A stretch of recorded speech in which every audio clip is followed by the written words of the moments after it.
But I would have rather if they were going to change, if they were going to have teensies in the game, like, I'm okay with that. Teensies are some of the characters you can play as, like in multiplayer and whatnot. This game does have 4-person New Super Mario Bros. Styled multiplayer, for the record. I might show that off eventually. But yeah, like, so I'm okay with the teensies being there. That's fine, but I would have rather that for the magician themselves, they kept them as a Rayman. You know? That's just me, though. It's just, Rayman has such a iconic and cool design. Oh crap, I forgot to mention. Sometimes when you just jump on these platforms, you don't spawn everything. But if you slam, you do spawn everything. So, it's generally a good idea to, like, slam on those kinds of platforms whenever you see them. Like, if I had done that, I would have been able to get all of these with the King Lum song, but whatever. There's more than enough Lums in every stage for you to get the Lum medal. It might take a couple of tries just so that you know, okay, I have to get a certain amount of Lums with the King Lum song, otherwise I'm not gonna make it. This is one of the trickier skull coins, if I remember correctly. Oh, cool, I got both at the same time. Awesome. So, for the skull coins, if you either get a certain amount of distance from it, or stay in the same spot for a long enough time, you'll keep the Lums. But if you get hit, the skull coin goes back to where it was. So, keep that in mind, and try to think of whether it might be a better idea to try to reach the certain amount of distance for that skull coin, or if it's better just to stay where you are and wait for it to disappear. You know? So, just keep that in mind. Woo!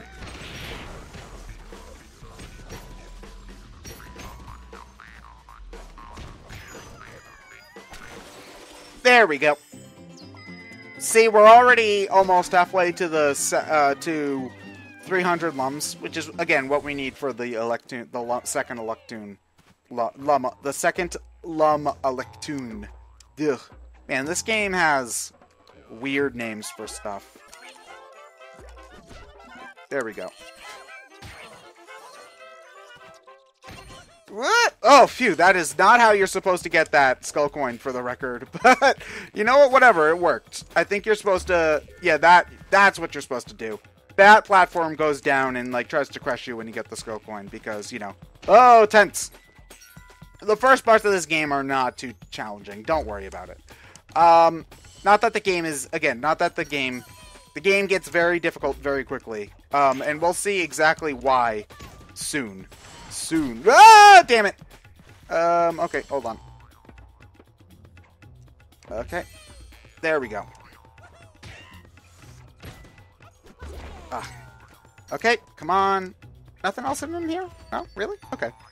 Okay, I should also say that, like, I really love how the... Oh, crap, no! Ah, damn it, we lost. We could have gotten a lot more Lums from that. Whatever. We're probably okay. We've definitely, again, if I miss a Lum medal, it's not the end of the world. But, you know, again, it's just... It adds a little bit of tension to any section where it's just like, okay, I gotta hurry in order to get the Lums. But, you know what, it's very similar to the P-switches from Super Mario Brothers, where it's just like, okay, I gotta get all of these coins, like, now, where they're not going to be there anymore. But the Lums are much more important in this game than coins are in Mario, because you need those Electoons, and there's only so much, whereas coins in Mario, it's really just kind of like, okay, I want to get them because they're there, and because, I guess, extra lives, I suppose. So, yeah, it's a little bit less special than, like, being able to get... Oh, crap. Like, there, I screwed up getting the King Lum immediately, and I was just like, oh, well, I screwed... Huh, that was weird. The hand isn't catching me as easily. It's probably because I'm slamming on this. Yeah, there we go. It's because I was slamming. Alright. And come on to the jamming as well. Cool. Okay, yeah. We're fine. We're making that Lum medal. No problem. Because even if this is the last room, there's always at least a couple of enemies guarding the Electoon chest. So if you're like at 340 something, if you play your cards right, you can usually make it to 350 for the end of stage. And I just... it's always such a good feeling just barely making that requirement, you know? It looks like I can't go that way. Also, these enemies' attack animations are hilarious. Like, there's one where they're beating up the Lum. Rayman just has so much character to it. It's awesome. There's very few platformers like it that have that specific sense of humor to it. It's very French, I guess is the best way to put it. You know, those crafty French bastards over at Ubisoft. I think that this is probably my favorite thing to come out of Ubisoft. Not that I play many of their other games. I'm not big into Assassin's Creed or Far Cry or any of that. Or Just Dance. But, you know, I will always, like, you know, they made Rayman. I can't be too upset at them, you know? Okay, so we're at the last main stage of Gibberish Jungle, actually. Again, the worlds in this game, when you know what you're doing, aren't too long. And the last main stage of the game, of each world, isn't too bad either. It's mostly just a... It's mostly just like a victory celebration.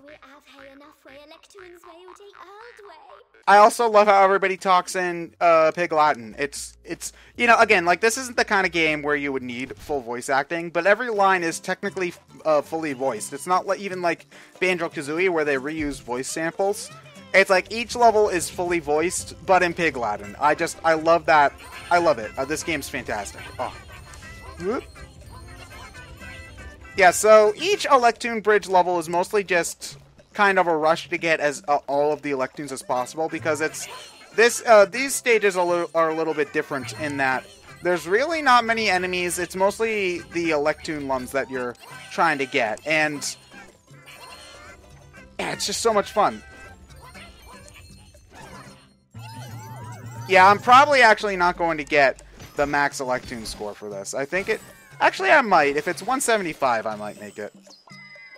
But there we go. We got the chest Electoon. Like, if you're just trying to get through, these are very, very short and easy levels. But it's actually sometimes surprisingly tricky to get all of the Lum Electoons in this. Like here, I didn't get the Lum Medal, and I've actually been pretty good about these throughout the entire rest of the stage. So you gotta be pretty quick on your toes, make a lot of cycles in order to get Lum Medals on your first time. On your first try, I should say. So anyway, we're going back to the Glade of Dreams, which is the world map, and now that we've beaten the first world, well, sort of. Once we go over, now that we've gotten the Electoon stage, we'll be able to do this next stage to get to the next world, I should say. I'm sorry, I kind of messed up. But we don't want to do that just yet. I've been saying multiple times throughout this playthrough that this game is hard. I'm going to show you why this game is hard. Okay, this is our first treasure chest stage, and goddamn. So, when I was... Well, that bodes well. So when I was first playing this game, like my mom, I would be playing in the room with the TV that had the game consoles hooked up to it, was pretty close to my mom's room. And she spends a lot of time in there, like, checking emails for various stuff, watching TV, whatever. That's just generally where she hangs out. She got so sick of this goddamn song. I mean, I got sick of it too, but I love it. But there was a pretty lengthy period of time where if my mom ever caught me messing up in a video game, she would basically, whenever I respawn, she'd go, bump, bump, bump, bump, bump, bump, bump. Okay, well, second try, that's actually not bad. But the platforming in those stages is so tight. And that first one isn't too bad, but just wait. Just wait until we get to some of the later ones. But yeah, the treasure chase music is so fantastic. I love it. Now, what you get for going through those levels is you get a skull tooth. And you need to get all 10 of them from the 10 different worlds in order to unlock the final level of the game. It's actually not technically needed, it's a bonus level, but we're gonna do it for this playthrough because, like, why wouldn't you, right?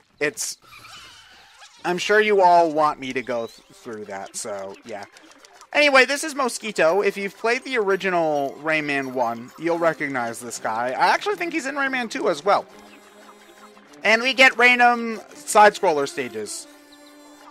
The control's pretty simple. You press the fire button to fire, if you get like an entire row of enemies, you'll get bonus lums.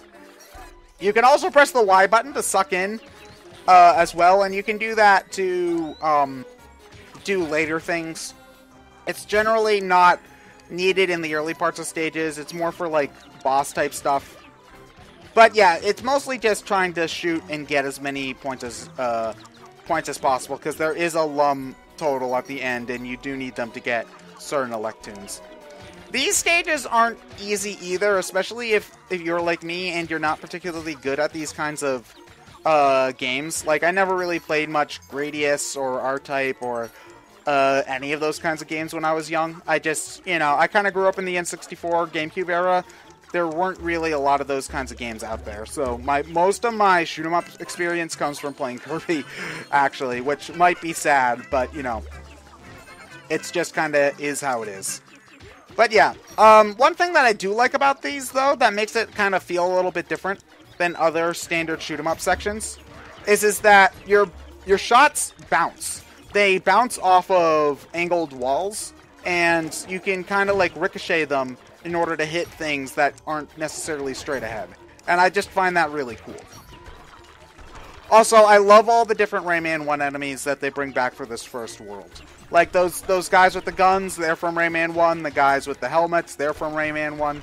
And it's just, it's weird that I have nostalgia for that game, since it's generally considered a PlayStation game.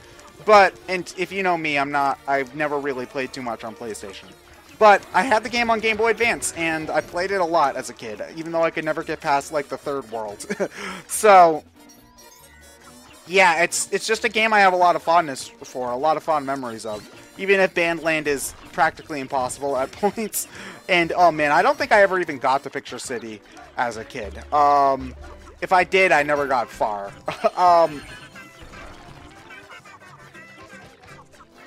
Yeah. But yeah, just seeing these guys in HD just brings a smile to my face. And, the game actually still looks pretty good on the Wii as well. Like, it's in standard definition, but the animations are still smooth. It still runs great. And, playing this on the PC where it's running at a really solid frame rate and in HD, it's just, so good. You can probably run this game on your PC as well, unless if it's, like, from, like, 98 or something. Maybe not if you're playing Windows, maybe not if you're running XP, but, like, if you've got, like, oh crap, I died. If you're, pretty much any modern piece of hardware can run Rayman Origins, and it's usually pretty cheap on Steam as well. Like, it will generally go for, like, I'm trying to think, like, $20, I think, normally on Steam is what it goes for. I don't think it's ever too much more than that, like on, it's usually less than that if it's on sale. Okay. So what you want to do here, it's pretty simple. You want to suck up the bombs and throw them at the guy. It's pretty easy.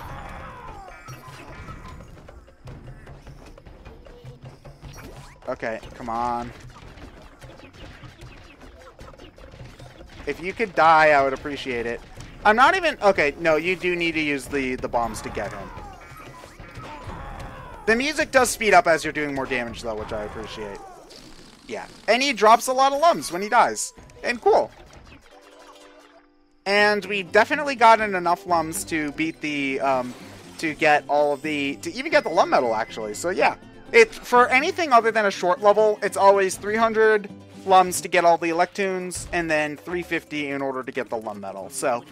One thing I appreciate, everything's kept consistent. If it's anything less than that, it's because it's a short level, like the first level, or the Electoon Bridge levels, and even then, I think that they're all consistent among those types. So, again, love that the game doesn't have different rules for different things like that. And with that, we have beaten the entire first world of Rayman Origins. Again, like, I've only been playing for, like, what, maybe an hour, and I'm already still having a blast. It is just such a fun game. But anyway, next time I'm going to take a little bit of a break. We're going to go into the Desert of Didgeridoos. I'll see you all later.